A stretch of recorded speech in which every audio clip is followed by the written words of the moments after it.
I never get tired of hearing the transformations. I've been doing this for over 15 years, and it always feels like such a privilege. So before we get started, I want to ask you, if you're in the same camp as me, raise your hand, where you are in the fake it till you make it camp. Anybody else? You all look so put together and so beautiful, and it's such a special thing to have you all come together. And you oftentimes don't get acknowledged, appreciated, celebrated for the work you put into your children. You are modern day heroes. Just like Amy was sharing about her child who recognized her mom as a hero, your children, when you make use of the tools, bring your best resources together, show up and shine in your best self, which you're all doing to amazing extents, your children, the goal is that they will recognize you as a modern day hero. So I want to celebrate all of you right now for being just that. I recognize you, and I know you recognize each other. So thank you. So I have a cold, so I've got a little bit of coffee medicine head. So you all just have to bear with me, please, as we get through this. So if you've ever found yourself thinking, why do I have to yell to get heard, to get anything done? You're not alone. By the end of today's workshop, you'll have simple, doable tools to help you stop yelling without and losing your authority. You'll understand why your voice rises when your patience wears thin, and how to lead your home in a way that feels more calm, confident, and actually effective. So even if your mornings start like a circus and bedtime feels like a battlefield, I promise you're going to leave here with a new sense of hope and a plan that works. So what I'm excited about here is that I have boiled down a 30-day program that I offer called Lose the Loud. I've boiled it down into the most simple, doable, memorable steps. I've chosen just 3. So I know, and I want to convey to you, that you are going home changed. You are going home today with tools that are easy to use. I am so excited and privileged to be the one to pass along these tools, because I know, as much of you all have lots of tools in your toolbox, your parenting toolbox, but maybe they need sharpening. Maybe you're using them in the wrong way. Maybe you're overusing one. You know, the difference between a screw and a nail is the tool that you use to put it into the wood, right? Now you could take, let's say, a hammer. You could take a hammer and whack that nail, and it's gonna accomplish your goal. You can also take a hammer and whack a screw and get it into the wood, but you can cause damage to the wood if you're using the wrong tool. A screwdriver is better at putting in a screw, and a hammer is better at putting in a nail. So we're going to check today and make sure that you're using the right tools in the right way. Does that make sense? Okay.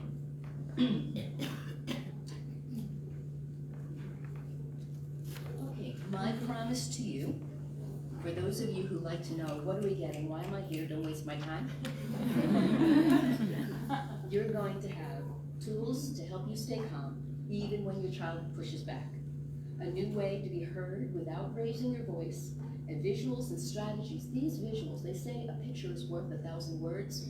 I'm going to give you a picture I know you will not forget. And once you have that visual in your mind, all the ideas that are associated with the visual are going to come to you like that. And then stand in front of the microphone. Yeah. And then a fresh start towards staying calm, confident, and a leader in your home. And that's what each of you are. Okay, before I go on, I need to share my real mom moment. So picture this. I'm cooking dinner, and something is boiling over. The baby's crying like she's auditioning for a role. And my two oldest are having a heated debate about who breathed whose air first. Meanwhile, my toddler comes toddling in, proud as can be, holding the dog water bowl like he just won a trophy. Water sloshing everywhere, getting the cat wet, probably like, you can get the picture. It's chaos and confusion. And what do? I yell, guys, stop! But at a way higher decibel than I just did now. But absolutely no one stopped. They got louder, I got louder. At one point, I just stood there with my cooking spoon in my hand and said, thought, is this my life? Is this what the next couple of years are going to look like? And with all that noise swirling around, it hit me. My yelling wasn't fixing the problem. It wasn't stopping the chaos. It was joining it. I wasn't the calm in the storm. I was part of the storm. That day, I realized something had to change. Not because I was a bad mom, but because what I was doing wasn't helping. It wasn't helping my family, and it wasn't helping me. So before we dive in, let me just introduce myself a little bit more. I don't know that I can top that beautiful introduction you gave, Amy. But before we dive in, I want to introduce myself. As I said, I'm Loyla Louvis, triple certified parenting and life coach, as well as a mom of 4 grown kids. So when I talk about big emotions and strong-willed personalities, I'm speaking from experience. Not only did I raise 4 strong-willed children, but I am a strong-willed child. So I get it. For more than 10 years, I've had the privilege of walking alongside thousands of moms who want the same thing that we all want: peace and calm and connection in our homes. My approach is gentle, practical, and based on how children's brains really work. So I tie in the neurology, I tie in the social psychology. People talk about the psychobabble. They don't want to hear any more of the psychobabble. But I don't want that stigma attached to what I bring to the table, because really what it is just people behave in certain ways in social settings, in social interactions. And you can find patterns of predictability. And I love finding patterns of predictability, because that's how you crack the code. That's how you break the dynamic. That's how you stop the repeated patterns that sabotage relationship. And then, of course, biblical principles. God holds all the wisdom and all the truth. And all I do anytime I work with a parent is just ask him to work through me. So don't hear me, hear him. I created Lose the Loud because I know firsthand what it feels like to want peace in your home and not always get it.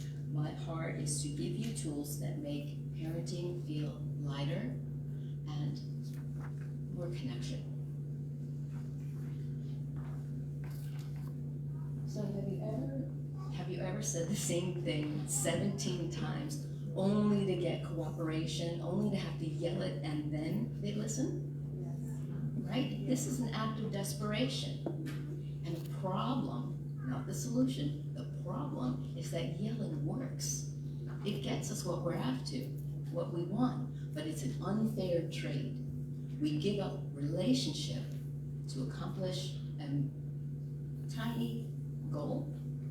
Pick up, I told you 10 times, pick the clothes up off the floor, put them in the hamper, right? When we yell to do that, we've just chipped away at the relationship in exchange for clothes going in the hamper. Is that really worth it? Okay, so, move on, yeah.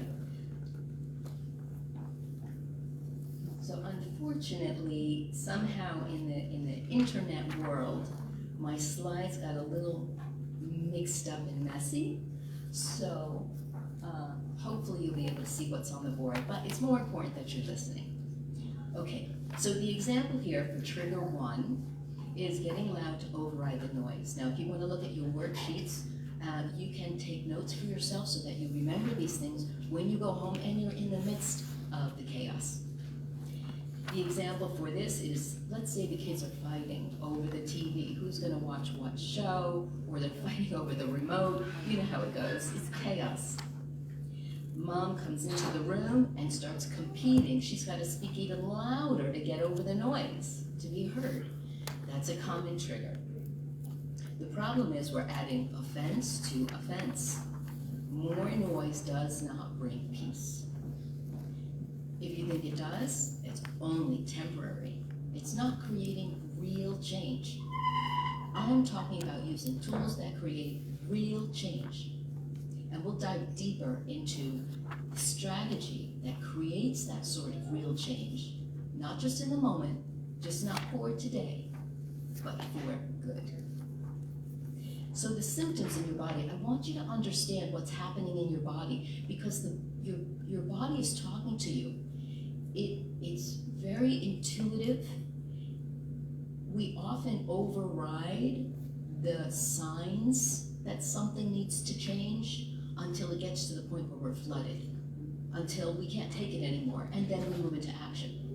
What I want to bring to your attention today is that your body wants to talk to you, and I'm going to help you become more sensitive to what's happening in your body, the physiology of interacting with your children. So when everything is too loud and you feel the urge to override the noise by getting even louder, what's happening in your body is your nervous system is flooded. Your body switches into fight or flight before you even realize it, right? So when you feel that feeling, understand your brain is only trying to protect you and protect your family. It does it in a very primitive way, but you've moved into fight or flight. Loss of control. Everything feels urgent, chaotic, and too much all at once. The urge is to respond in primitive behavior. We puff up, we get bigger, we get louder, we give the impression that we are powerful in all of these sort of primitive ways. Our senses are overloaded. Every sound feels like it's happening at us as well as around us. That's what triggers the overwhelm. So the visual I want to give you is the juggler. When the noise rises, don't fight chaos with more chaos. Focus on one ball or one behavior, one correction, one outcome. So when you think of a juggler, when he begins to juggle, he starts with one ball. This is how he practices. He throws it up, he catches it in one hand, throws it up, catches it. Then he learns how to move it to the other hand and get another ball. Throw it up, switch hands, catch it. And he gets better and better and more comfortable with this until he doesn't even have to look at his hands anymore. He just starts throwing. Now, if you were to throw 3 more balls at the juggler,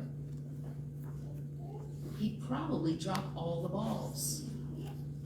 And that's what happens when we're interacting with our children. There's one offense that gets us like, okay, I've had enough, I gotta deal with this.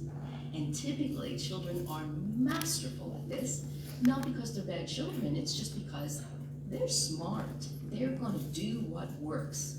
They will create 5 more offenses while you're trying to interact with them over the one that brought you in the room to begin with. And now, you're dropping balls. Consider the juggler. Start like him. You don't need to fix everything happening in the room. You need to follow through with one desired behavior from start to finish. And you might decide to work on that all week. there's gonna be a million offenses that happen. But if you focus on one offense that you know is predictable and repeatable, you know it's coming, it happens almost every day. That's the one you key in on. And work on that until your child knows exactly what to expect every time they choose that behavior. They know the outcome. Now you don't really have to get anxious or overwhelmed anymore because you've been practicing and working on this one behavior all day, all week, all month. Sorry, but sometimes all year. But your child now knows exactly what to expect, and they can decide whether it's worth it. We all have freedom of choice. Is it worth it? Do I want the outcome that I know will come with this behavior? And we'll dive a little bit deeper into that in a minute. Okay, as you build consistency, you level up, just like the juggler who eventually handles more balls smoothly and consistently. The testimonial I want to give you is, we'll call her Barbara. Barbara was a client of mine, and she was the yelling match mom. When her kids yelled, she yelled. When they got louder, she got louder. It became her go-to. She was overwhelmed by all the offenses, and we talked about the physiology, what was happening. The action step is, just like the juggler, pick one behavior you want to address and follow through, start to finish, and practice. Okay, let's move on to trigger 2. Okay, getting loud when you feel ignored. The example here is a mom. I always use the name Tommy. Amy, I'm not speaking about your Tommy. Okay, so mom tells Tommy it's time to stop playing his video games. A lot of us know what that's like. That can be a real challenge. And so stop playing the video games. It's time to come for dinner. I want you to get cleaned up. He continues to play. She feels ignored. She says it again. He ignores her again. That's where all the ploys come in. Can I have 5 more minutes, mommy? Can we wait till this level, till I beat this level? They're so good at it. And we have loving hearts. So we don't want to be the mean mommy. And so we acquiesce and say, okay. And now your smart child's brain says, ooh, that worked so well. I know what to do next time. And you just trained your child to ignore you. That's how it goes. I want you to think more scientific. Put on your scientific lens. Your child's doing a science experiment. Make sure that they always get the outcome, the same outcome every time. That's all you have to do. It's really quite simple. Don't get caught up in all the balls that get thrown at you. So the problem is, we lose influence. Yelling distorts the image of the mom we all want to be. We need to get to the place where our words have power. And when you yell, it might feel like power, but it's not.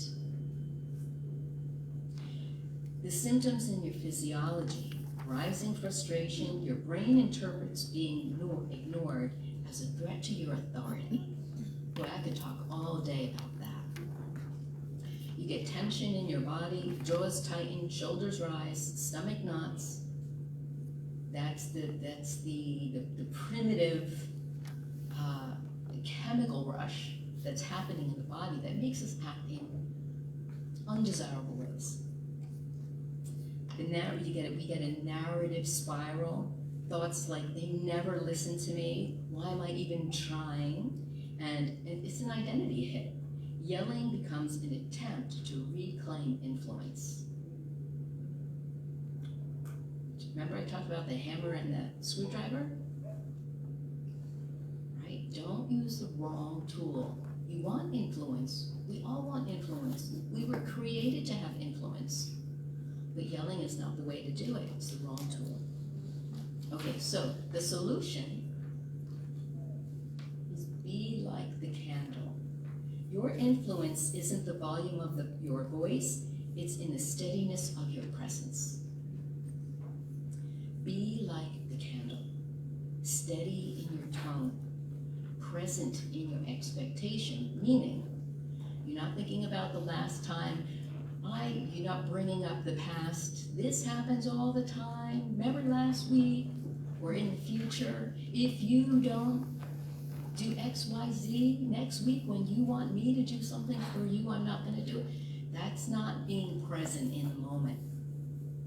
Don't waste the power and purpose of the incident. It's providing you with opportunity. Stay in today, stay in the moment. This is your golden opportunity to begin creating a real lasting change. Children lean into your calm for far more than your intensity. We want to be safe, right? We want them to keep coming to us. Your quiet confidence becomes an anchor they respond to.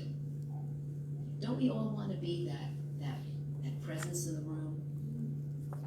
That just being there makes our children feel good, calms them down, regulates their emotions. If we're all over the place, and it's understandable. I mean, life is hard, and there's a lot going on, so it's all understandable. There's no reason for any guilt. If you are feeling guilt as we talk about these triggers, do not feel guilty. Your body is doing what the body does. Your brain is doing what the brain does. We're talking about going from an emotional response to a cognitive response. We don't want to operate from the emotional center. There's a time to operate in the emotional center. When you're hugging, and when your child is crying and needs your compassion, when your child says, Mom, I'm dealing with something at school and I don't know what to do and nobody else has ever been through this but me, that's when you want to tap into your emotional center. But when you're dealing with conflict, you want to keep your emotions calm so that you can operate out of your prefrontal cortex, your problem-solving part of the brain. Okay, so the testimonial for this, I worked with a client, we'll call her Anne. Anne was the pushover mom. She wasn't taken seriously and her threats were empty. When she yelled threats and then didn't follow through once she calmed down. Right? Doesn't that happen to us? We say anything in a moment, but boy, when it comes to follow through, either we follow through and feel absolutely guilty because we made the threat bigger than it really needed to be. That happens, right? So she was stuck, Anne was stuck between, I gotta follow through, I said that, or not following through and sending the message, my threats mean nothing. You see how that puts us in a corner? Okay, so the action step here was be the candle, be the light, be the steady, strong presence in the room. Influence comes from your presence, not your volume. And there's something interesting to be said, the spiritual nature of light, the spiritual nature of fire. It's powerful, it can warm, it can bring a beautiful presence, or it can hurt and get out of control and do damage. We have to respect its rules. We have to respect its boundaries. It's a tool that gets used in a very respectful way. My homework to you today is go home and light a candle and contemplate the nature of the flame, the beauty it brings to the room. It doesn't have to be really big to pierce through darkness. As a matter of fact, the more dark it is, the more powerful that little light is. There are a lot of spiritual messages to be gained from looking and contemplating the flame. It teaches us a lot, and I'm sure if you find 5 minutes in your busyness to do this exercise, you'll have some great insights. Okay, our third and last trigger is when we don't get cooperation.